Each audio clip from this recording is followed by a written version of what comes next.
ikhlas. Mengapa orang Yahudi tak menerima Nabi Muhammad SAW sebagai Nabi terakhir? Saya telah mendengar pandangan seorang padri Yahudi mengatakan, akhir zaman akan muncul apabila semua keadaan telah aman semua. Orang telah kaya, tidak ada orang miskin. Waktu itu Nabi akhir zaman akan muncul. Apa jawaban Pak Ustaz? Ada buku yang amat sangat baik. Judulnya Tarikh Ad-Diyanah Al-Yahudiyah, sejarah agama Yahudi. Di sana diceritakan bagaimana orang Yahudi percaya bahwa nanti di akhir zaman akan datang seorang nabi dan mereka menyebut dia manakala berperang. Ini Yahudi, ini Bani Ghatafan. Mereka berperang dengan Bani Ghatafan dan sebelum berperang mereka berdoa kepada Allah, ya Allah, tolonglah kami melawan Bani Ghatafan berkat nabi terakhir yang engkau utus. Sudah datangkah nabi terakhir itu? Sudah. Siapa dia? Muhammad sallallahu alaihi wasallam. Mana buktinya? Husain padri Yahudi, dan dia ingin tahu apakah ini nabi terakhir itu. Dia intip dari balik pokok kurma manakala Muhammad SAW datang. Tala'al badru alaina. Yang lain menyambut Nabi Muhammad, dia perhatikan dari jauh, dia tengok tanda-tandanya. Selepas itu dia pun datang. Engkaulah nabi terakhir. Asyhadu an la ilaha illallah wa asyhadu anna Muhammadan Rasulullah. Selepas itu Nabi robah nama dia menjadi Abdullah bin Salam. Dia pun masuk ke rumah Nabi. Tak lama selepas itu datang orang Yahudi ramai-ramai. Nabi bertanya kepada mereka, kamu kenal dengan Husain? Kenal. Siapa Husain? Padri kami. Siapa Husain? Anak orang baik. Husain adalah orang baik, anak orang baik, keturunan orang baik. Apa kata Nabi? Husain sekarang ada dalam rumahku dan dia sudah Islam. Apa pendapat kamu? Husain orang paling jahat, anak paling jahat, datuk nenek moyangnya orang jahat, dan dia yang paling jahat di dunia. Kenapa Husain masuk Islam? Kenapa mereka tidak? Karena Husain melepaskan dari segala kepentingan. Sedangkan yang ini masih inginkan kekuasaan, masih inginkan harta benda. Bila aku masuk Islam, nanti aku akan susah, aku akan miskin. Alladzina atainahumul kitab, mereka yang kami berikan Taurat dan Injil, ya'rifunahu kama ya'rifuna abna'ahum. Mereka mengenal Muhammad sallallahu alaihi wasallam sebagaimana mereka mengenal anak kandung mereka sendiri. Nauzubillah, accident. Terjadi musibah, hancur muka anak. Lalu kemudian seorang ayah dan bunda datang ke hospital. Kami nak tengok anak kami. Betulkah dia yang kena accident? Nauzubillah.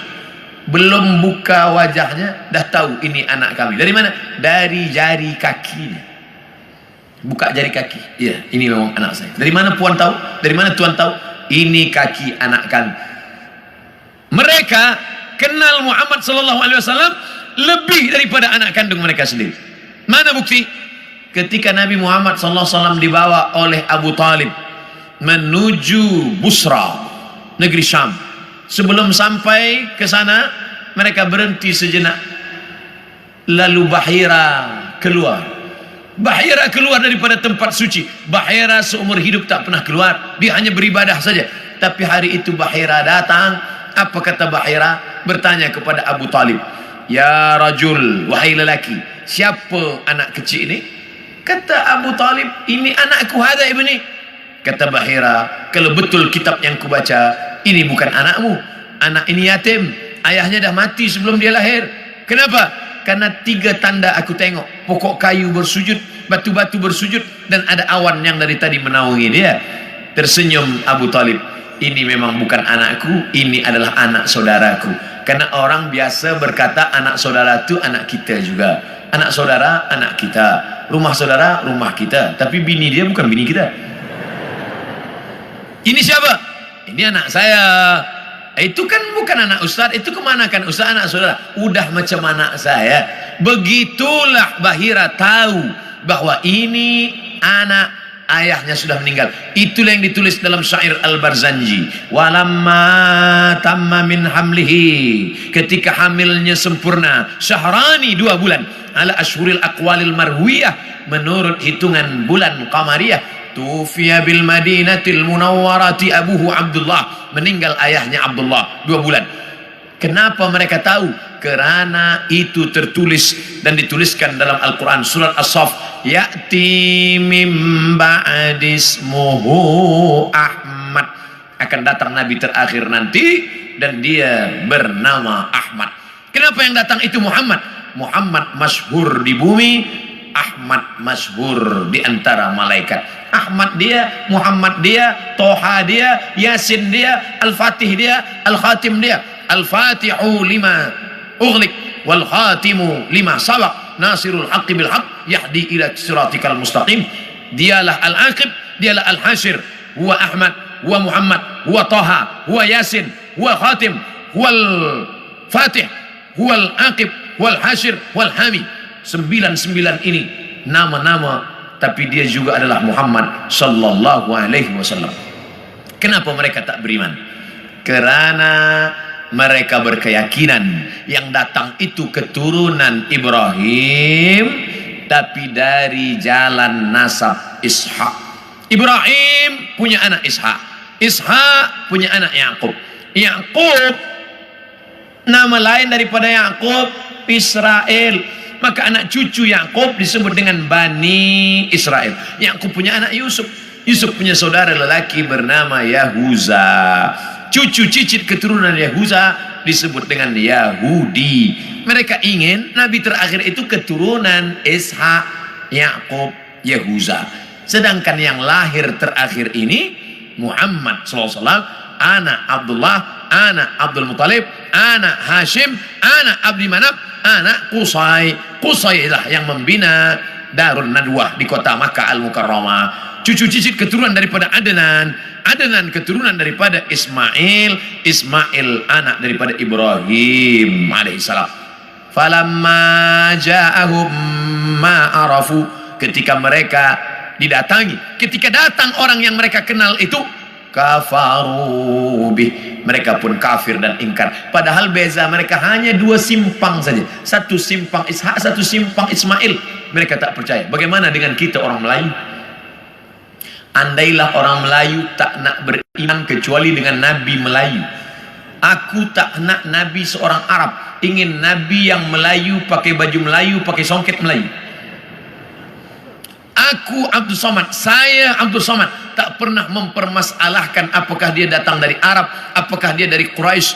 Yang penting aku bersyahadat asyhadu an la ilaha illallah wa asyhadu anna Muhammadan Rasulullah. Islam, makna Islam istislam, makna istislam al-inqiyad wa ta'ah, patuh dan taat. Datang dia sami'na wa ata'na. Hari ini semua bumi Melayu bersyahadat, semua mengalahkan Egypt, Mesir. Sampai hari ini Mesir masih ada lagi yang tidak Islam, Arab tapi tidak Islam. Jordania Muslim, tapi Irak masih ada lagi Maronit. Mesir masih ada lagi Koptik, tapi kita bumi Melayu, kalau sudah disebut Melayu adalah Islam. Melayu tanpa Islam hilang me-nya, tinggal layunya saja lagi. Oleh sebab itu kita bangkitkan izzah ini, kita bangkitkan kekuatan kita dengan tidak memusuhi orang lain. Orang Melayu adalah bangsa Muslim yang terbuka untuk segala golongan. Tuan boleh pergi ke Pulau Sumatera, tengok kampung Melayu Delhi, Medan, North Sumatera Utara.